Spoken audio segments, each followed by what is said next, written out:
Eh bien bonjour à tous, alors aujourd'hui triple review de films que j'ai vus ce week-end.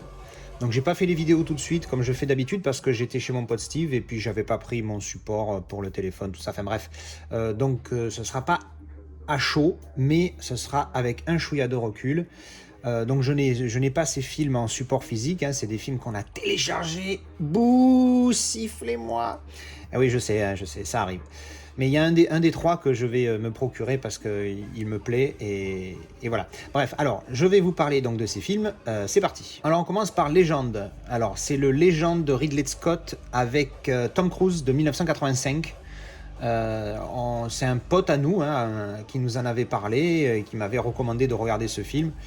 Alors malheureusement pour lui, j'ai pas du tout aimé et je pense que c'est... Alors attention, hein, calmez-vous.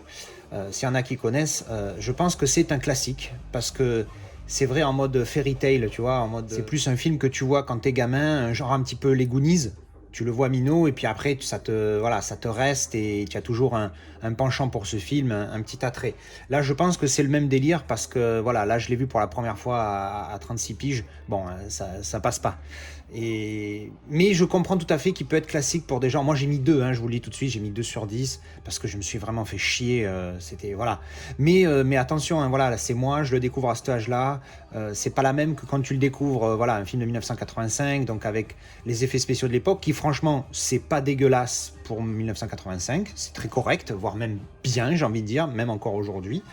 Mais voilà, c'est tout ce qui, la manière dont c'est, enfin l'histoire au final, hein, l'histoire, moi j'ai pas du tout accroché ce truc de monstre des ténèbres qui vient pour contrôler le monde et il veut se taper la fille qu'il aime. Alors Tom Cruise évidemment il est là, il se bat contre lui, tout ça. Bon, il y a des goblins, il y a des machins. C'est vraiment le truc que voilà, vraiment je me répète, mais c'est vraiment le truc que tu vois quand t'es gamin et après tu grandis en ayant ça en tête et tu l'apprécies toujours. Bon voilà, j'ai pas du tout accroché, mais je pense que ça peut, que beaucoup de gens qui l'ont vu à l'époque le trouvent toujours son attrait. Et je pense que notre pote, lui, c'est exactement ce qui s'est passé. On n'a pas encore l'opportunité de lui en parler puisqu'on l'a vu le lendemain.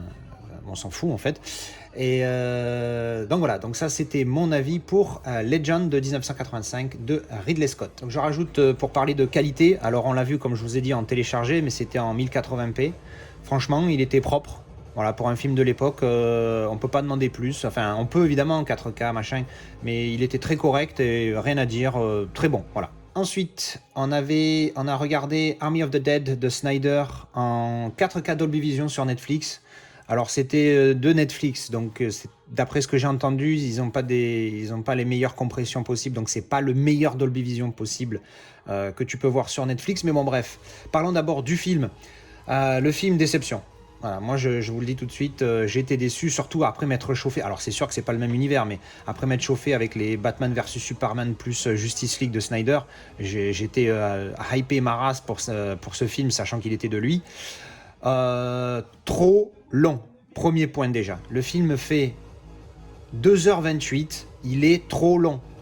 C'est un film qui doit durer 1 heure de moins. Il y a des longueurs des fois, des petits blabla, des petits... Alors, c'est vrai que Steve me dit, le film, il l'a fait en mode non prise de tête. Et vu l'affiche, t'as envie de te dire, ok. Et effectivement, c'est pas prise de tête, mais il y a quand même un minimum. Putain, il y a des fois, il y a des dialogues gnangnan entre le père et sa fille. C'est chiant, et puis voilà, je trouve que même si on en voit pas mal, on voit pas assez le côté zombie, même s'il est bien, hein, attention, hein, il est bien, mais bon, il est bien, le côté zombie est bien, les zombies sont bien faits, tout ça, il n'y a pas de souci. Voilà, trop long, ennuyeux, et ouais, non, trop long en fait. Je crois que c'est ça qui tue le film, il est trop long. Pourtant, j'adore les films longs, hein, mais il faut que ça soit long avec quelque chose qui te tienne happé, tu vois, mais pas quelque chose qui... Tu t'emmerdes, moi je me faisais chier, je me suis endormi 2-3 fois, pourtant j'étais pas spécialement fatigué. Déception pour moi sur l'histoire. Parlons qualité. Donc la note j'ai mis 3 sur 10 je crois. Ouais, 3 sur 10. Il a 5,8 de moyenne sur IMDb, hein, c'est pas terrible, hein, 5,8. La qualité, pardon. Donc la qualité, comme je vous ai dit, donc c'était du Dolby Vision, mais via Netflix. Alors là, pour le coup, c'était pas téléchargé illégalement. Contrairement à Légende, chut, ne le dites pas. Donc le Dolby Vision de Netflix, Alors je sais pas si je peux critiquer Netflix parce que j'en sais rien, je sais juste que leur compression est pas top par rapport à ce qui se fait évidemment sur un support, un vrai 4K en physique bien sûr.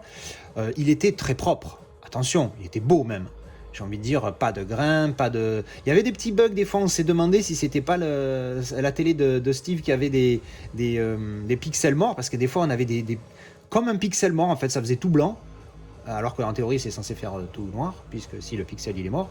Mais toujours au même endroit, quel que soit l'angle de caméra, et même si la caméra était en train de bouger, ben, le pixel restait mort, entre guillemets, au même endroit. Donc bon, j'espère qu'il a vu d'autres films entre-temps, ou joué à des jeux pour voir si c'était pas ça, mais bon, bref. Donc bon, aussi un truc très positif, la qualité d'image. Il est en 1,85, la taille d'image, il est en 1,85.1, donc il prend tout l'écran, et ça c'est top, et je crois qu'il est même en 1,78, pardon, il est en 1,78.1, c'est-à-dire qu'il est full screen. De bord à bord, il te rendra tout l'écran. Et ça, franchement, c'est appréciable. Donc propre, pas de grains, des petits bugs, mais bon, après c'est peut-être Netflix, je sais pas. Mais sinon propre et full screen, et ça mérite un pouce en l'air. Donc voilà, ben ça c'était mon avis sur Army of the Dead. Et ensuite, je terminerai sur Un idiot à Paris. Alors ça, c'est un vieux film de 1967 avec Jean Lefebvre et Danny Carell. Que moi il y a Bernard Blier aussi qui est exceptionnel dans ce film. Alors au final, on avait commencé par ce film et quand on a vu les deux autres après, on s'est dit si on avait su, on aurait fini par celui-là parce que celui-là on l'a apprécié aussi bien Steve que moi. Enfin moi je l'avais déjà vu, Steve l'a découvert et on était à fond quoi. C'est un film sympathique. Bon le titre parle de lui-même au final.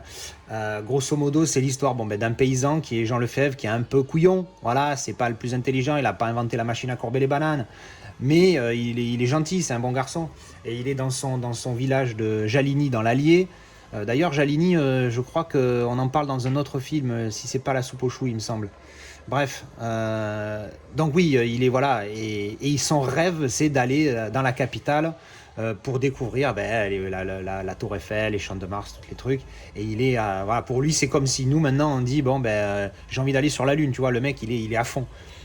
Et un jour, il y a des gens du village qui travaillent, qui sont donc agriculteurs et qui vont sur les marchés à Paris, qui fournissent les marchés à Paris. Et ils l'embarquent sans lui dire, tu vois, ils le saoulent, le mec est défoncé, il s'endort, ils le foutent dans le camion, il l'amène à Paris. Et après, lui, il se retrouve à Paris, il est là, ah ouais, non, mais vous vous foutez de ma gueule, c'est pas Paris, tout ça. Et d'un coup, d'un coup, quand vous verrez le film, vous comprendrez pourquoi d'un coup il se perd.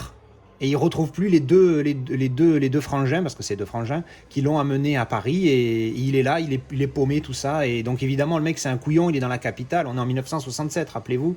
Le mec, il est paumé, quoi, il sait pas quoi faire et tout. Et il tombe sur Bernard Blier, qui joue Monsieur Dessertine. Putain, mais il est énorme cet acteur. Dans les Tontons Flingueurs, je l'avais adoré déjà, mais alors dans celui-là, bon, il est pas meilleur parce que les Tontons Flingueurs, c'est vraiment c'est pas son rôle principal, il a pas le rôle principal dans celui-là, mais il joue un patron d'une boîte, mais un patron quoi, tu vois, limite mafieux.